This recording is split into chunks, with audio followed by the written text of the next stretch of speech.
Oi, Ciro, bom dia para você, para todo mundo que está ligado no TV Jornal Meio Dia. Era um caso bem misterioso, um caso que estava estranho. Já no velório, com a conversa que tivemos com a filha desse idoso, não é? A Amanda Chagas Brotos, que tem 19 anos, estudante de psicologia, Botrel, pronunciei o nome dela. Já existia algo assim estranho na narrativa dela, né? Ela contou que tinha ido para o salão de beleza, que o pai começou a mandar mensagens para ela, agoniado para que ela voltasse para casa. Ela diz que volta para casa e não tranca a porta porque a mãe ia chegar do trabalho. E aí logo depois 3 homens entram. Ela chegou a detalhar até o seguinte, que foi no quarto do pai, o pai já estava dormindo, deu um beijo na testa do pai, cobriu o pai e foi pro quarto dela.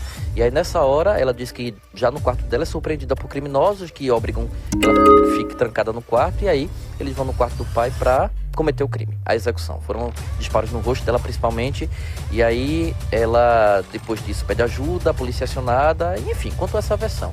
A polícia investigou e claro, a polícia desconfia sempre, a polícia tem possibilidade de confirmar e de checar tudo que aquela testemunha está falando e viu que muita coisa não batia. Inclusive no depoimento que ela prestou na quarta-feira, algumas contradições foram logo notadas, e aí com o tempo ela acabou confessando que cometeu o crime. Mas melhor do que eu contar é o próprio delegado que está à frente da investigação, meu xará aqui, o Rodrigo Belo, que de forma muito rápida aí desvendou esse mistério, delegado, e coloca na cena do crime como mandante, como autor intelectual e eu diria até como uma pessoa que estava ali na cena, efetivamente, né, no quarto ao lado, a própria filha que disse que chorou com a gente no velório, dizendo que amava tanto o pai, que ele dava vida por ela, mas que ela naquele momento não ia conseguir dar vida por ele. Surpreendeu vocês inclusive também, delegado. Bom dia. Bom dia, Rodrigo. Exatamente. Foi uma surpresa muito grande. A gente é acostumado a lidar com homicídio todos os dias, a gente quer dar especializada. Mas aquele homicídio do tráfico, E quando a gente pega um caso desse aí, realmente a gente falando com ela, assim, a gente tendo contato vendo a frieza dela ali, é bem impressionante. Agora, delegado, a gente já sabe a versão que ela contou. Eu queria até lhe convidar, se possível, para que a gente ouvisse junto o que ela falou no velório. Quando ela demonstrou ali a emoção, ela chorava, apesar de não cair lágrimas, né? Isso chamou a atenção da gente, mas ela parecia estar bem triste com a morte do pai. E ela contou a primeira versão dela. Eu queria que o senhor escutasse e que depois o senhor já dissesse pra gente qual é a versão real. Põe no ar. Eu tava no salão e era por volta de umas 7 horas da noite, como tinha muita gente, eu tinha muito conhecimento no salão e aí acabei ficando lá conversando com as meninas, quando por volta de 8 e 6 da noite ele começou a me ligar, a me mandar vários áudios: filha, você vai demorar, filha, vem embora, eu tô te esperando. E no último áudio dele, ele falou: filha, pelo amor de Deus, vem embora. Isso já era umas quase 10 horas da noite, sendo que durante esse intervalo de 2 horas ele ligou bastante, ligou em chamada de vídeo, ligou normal, mandou áudios. Ele tava nervoso. Ele não ligou assim: filha, que horas você tá vindo? Ele realmente pedia pra eu ir pra casa. Ele realmente queria que eu estivesse em casa. Tanto é que ligou em vídeo, ligou em ligação normal, coisa que ele não costumava fazer. E não tinha muita necessidade dessa preocupação todinha se fosse sem algo por trás, né? Por isso que eu estou bem desconfiada que ele ou estava ciente de algo, ou estava sendo ameaçado, ou me ameaçaram e ele estava com medo que eu estivesse na rua, algo do tipo. E quando eu fui para casa, que eu agilizei tudo no salão, fui para casa, guardei meu carro, fechei o portão da minha casa e não fechei a porta porque eu já estava bem próximo do horário da minha mãe largar. E aí eu ia descer para a sala tudinho e subi, ele já estava dormindo, cobri ele, que ele estava descoberto, já dormindo, e dei um beijo na cabeça dele e disse: pai, cheguei, tá? Ele fez: tá bom, minha filha, te amo, graças a Deus. E fui pro meu quarto. Quando eu ia tomar banho, não deu menos de 5 minutos, 3 caras armados, encapuzados, todos 3, falaram palavreados feios e mandaram eu calar a boca. Logo nisso, bateram a porta do meu quarto e foram pro quarto do meu pai. No mesmo corredor, mais de 10 disparos de arma de fogo. Do mesmo jeito que eu cobri ele, ele ficou. Pronto, vocês ouviram aí o relato dela e eu sempre costumo dizer que não existe crime perfeito, existe mal investigado. Mas a Polícia Civil de Pernambuco não brinca em serviço e aí facilmente com o trabalho investigativo ali, de analisar a cena, o local, é uma rua que tem 2 acessos apenas, então o delegado, junto com a equipe dele, percebeu que tinha algo de estranho nessa narrativa dela, né? Inclusive, eu conversei lá com o vizinho que falou, olha, a filha estava dizendo que tinha 3 homens de bicicleta circulando por aqui, ninguém viu, a gente não vê esses homens de bicicleta por aqui. Então, já pairava no ar uma desconfiança ali naquele momento, delegado. Como é que vocês desvendaram o crime, o que o senhor puder nos dizer, obviamente, né? E hoje, qual é a convicção que vocês têm sobre como esse crime aconteceu?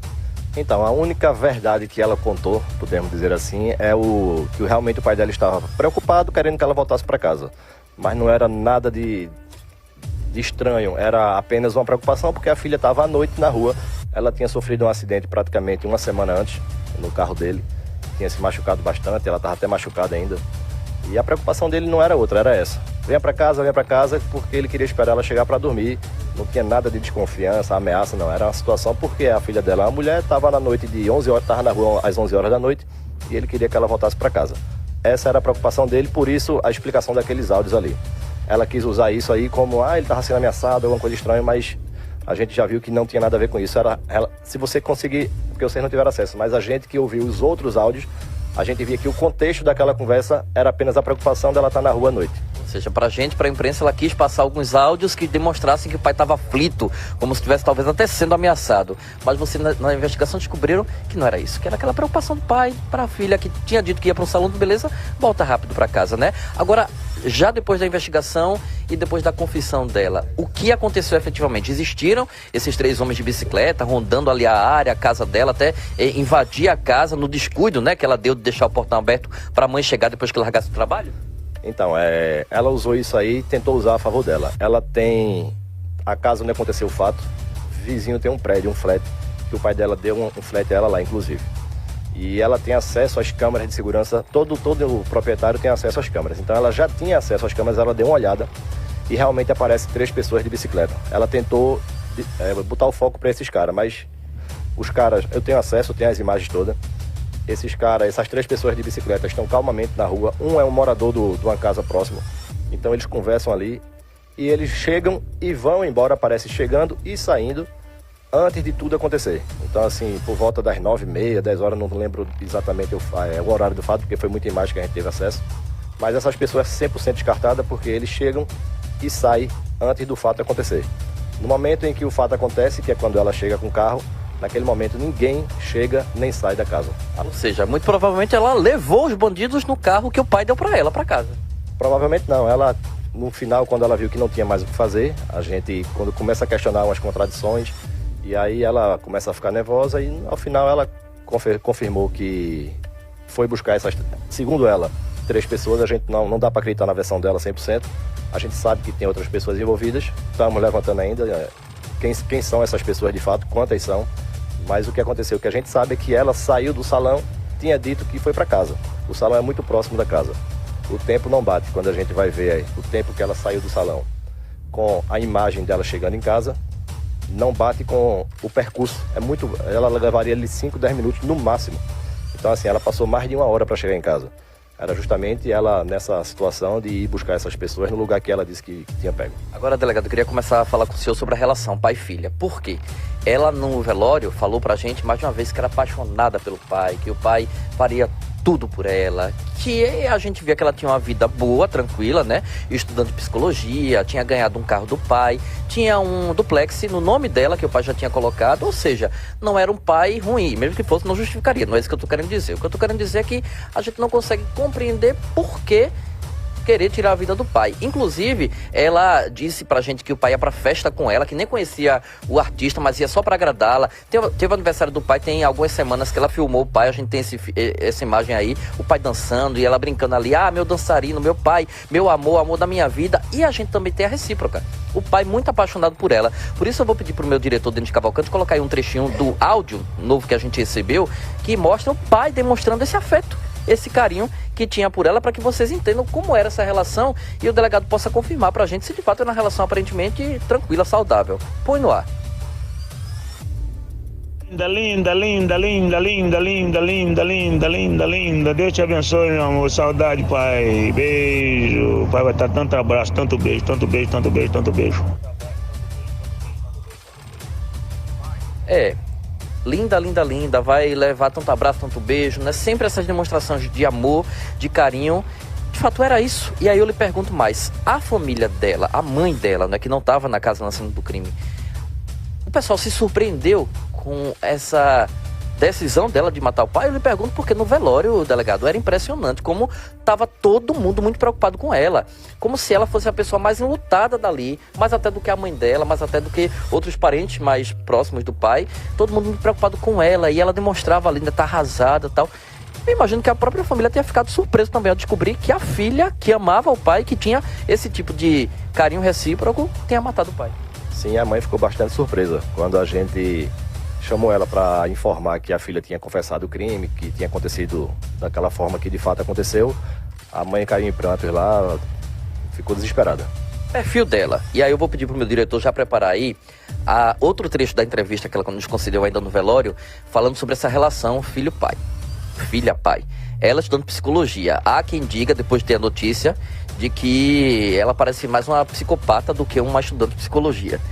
E aí, bora ouvir, junto com o senhor aqui, outro trecho da entrevista dela, quando ela se emociona. Repito, não derramou uma lágrima, mas estava lá como se estivesse chorando muito no velório. Põe aí no ar. Meu pai não estava recebendo nenhum tipo de ameaça.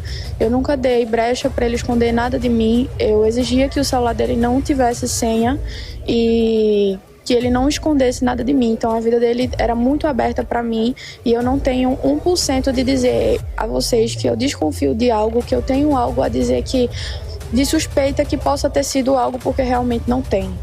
Realmente não tem. E a morte do meu pai foi uma morte cruel, arrancaram tudo que eu tinha na minha vida, então eu não vou sossegar enquanto tiver justiça. Pessoa incrível. Nunca, nunca, nunca me decepcionou em nada. Se ele me desse 10, estava pouco. E eu tô sentindo que ele tá muito triste porque o sonho dele era me ver formando. E ele não me viu formando. Ele era o amor da minha vida. E me arrancaram tudo. Arrancaram tudo que eu tinha na vida. Meu pai era a minha paixão, eu era louca por ele. Por onde ele saía, eu saía atrás, eu não deixava ele sair sozinho de jeito nenhum. Ele gostava de tomar uma, sempre era muito alegre, sabe? E aí, às vezes, ou eu tava com as minhas amigas em algum lugar que ele estivesse sozinho, eu largava tudo que eu precisava ir atrás do meu pai. Eu precisava buscar meu pai e estar presente junto com ele. Entendeu? Sempre foi meu melhor amigo, parceiro de tudo, tudo. A gente costumava ir muito a shows e ele já foi diversos shows comigo que ele não sabia nem quem era o cantor, mas ia pra me agradar. E é uma pessoa que movia céus e terras e matava com certeza por mim. Com certeza, me prometeu não me deixar e agora eu não consigo salvar a vida do meu pai mais. Matava por ela, mas acabou sendo morto por ela. E aí alguns detalhes me chamaram muita atenção nesse depoimento dela. Eu não vou sossegar enquanto a justiça não for feita. Amanda, pode ficar sossegada, viu? Que agora a justiça está sendo feita e você está atrás das grades. E ela demonstra realmente que não tinha ideia do que pudesse justificar a morte. Realmente não tinha, delegado. E aí o senhor pode nos confirmar ou não outras possibilidades. Não era uma pessoa que vivia ameaçada, não era uma pessoa que vivia escondida, com medo. Pelo contrário, um cidadão trabalhador, né, um pequeno empresário ali, tinha caminhão, fazia transporte, levava uma vida comum. Rodrigo, essa postura dela aí que você que botou pra rodar agora aí, ela emocionada, ela lamentando a morte do pai, chorando, nada disso existiu na delegacia. Nem por um segundo. A postura dela lá era do jeito que eu tô aqui com você, falando friamente, calmamente, sem demonstrar nenhum sentimento. Assim, eu não sou da área da psicologia, sei lá, não tenho como falar, mas a gente até conversando entre a gente na delegacia, tem gente que diz, rapaz, isso é uma psicopata, outro diz, é safadeza. E assim, realmente é bem impressionante a postura dela. E assim, um fato até novo aqui que vocês não têm ainda, eu vou falar agora aqui.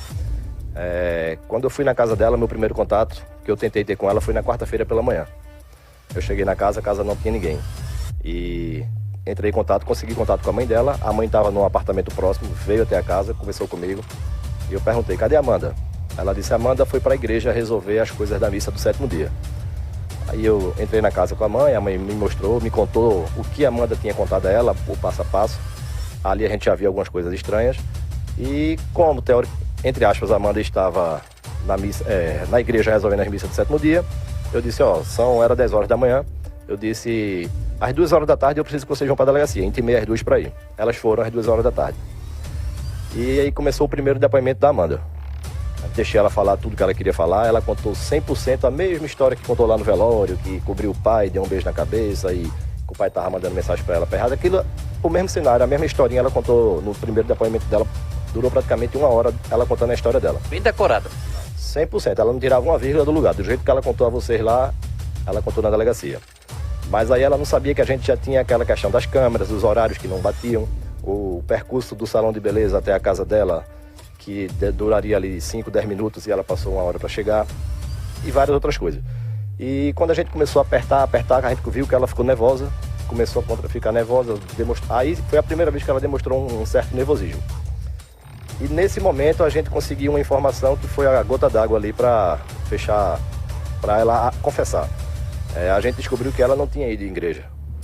Como ela estava com o carro dela lá, a gente pediu para dar uma olhada no carro dela e a gente encontrou dentro do carro um extrato bancário. Ela disse que foi para a igreja, mas na realidade ela tinha ido no banco em Boa Viagem, onde o pai dela possui conta, e foi tentar retirar o dinheiro do pai, um valor em espécie que tem na conta, um valor até razoavelmente alto. Não conseguiu sacar porque o banco não liberou, mas de toda forma ainda forneceram o extrato bancário para ela. Ela levou o atestado de óbito e conseguiu sair do banco com esse extrato bancário, e isso aí tá nos autos do inquérito. Ou seja, não esperou nem o corpo esfriar, como se fala, já queria colocar a mão no dinheiro do pai. E aí, delegado, a gente já entra na história da motivação. Puramente financeira, ela realmente só tinha interesse no dinheiro do pai, e olha que ela já tinha o carro que o pai deu, ela já tinha o duplex que o pai tinha colocado no nome dela, mas ela queria mais, ela queria tudo que o pai tinha.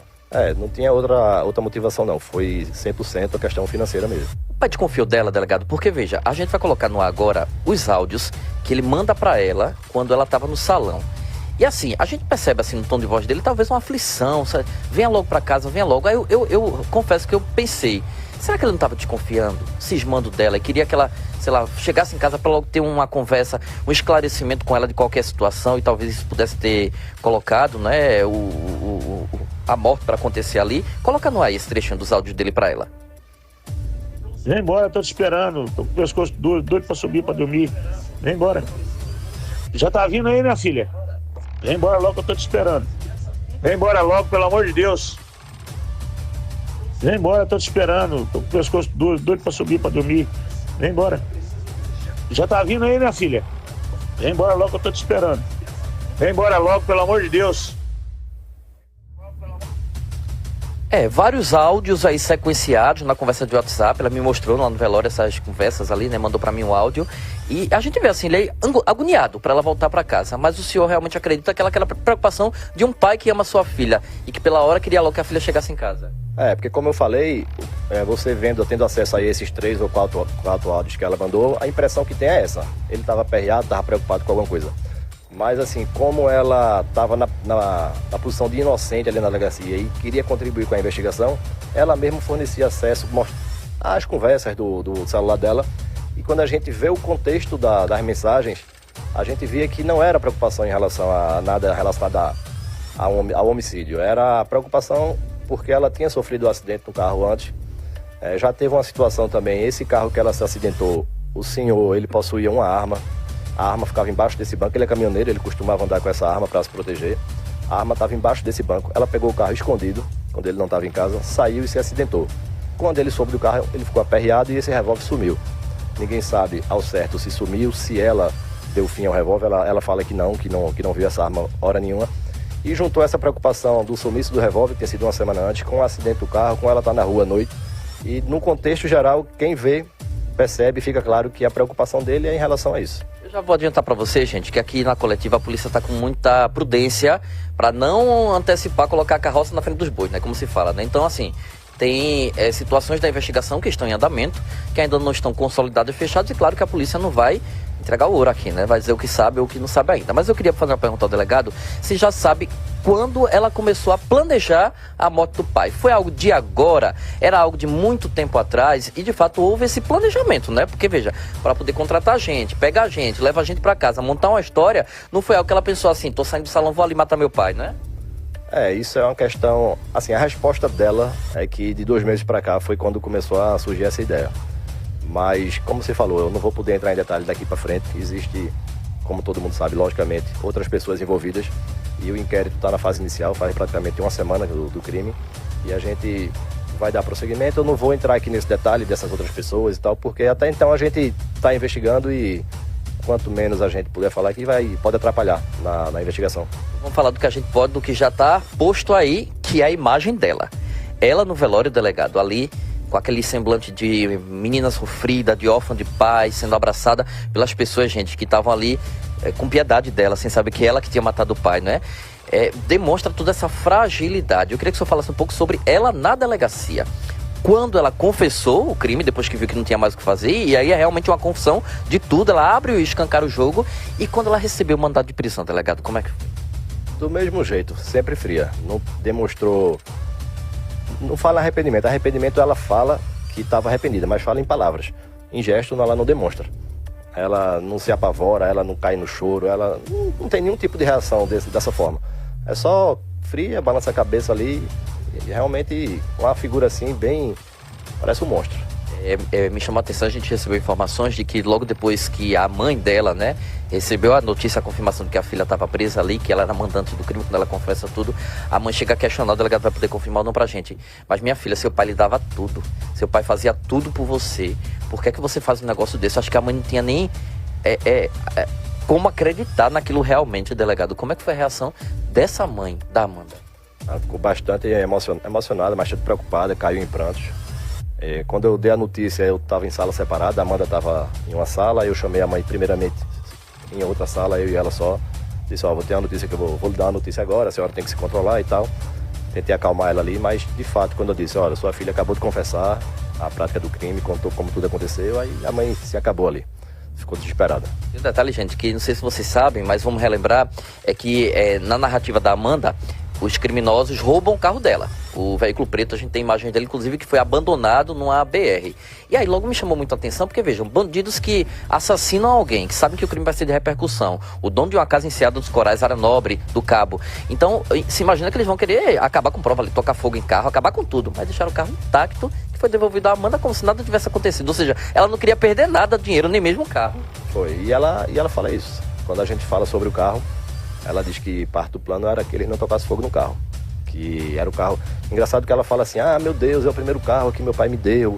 Ele amava tanto esse carro. Ela é uma mistura de frieza com, sei lá, parece que ela não raciocina bem. Ela mistura as coisas, os sentimentos.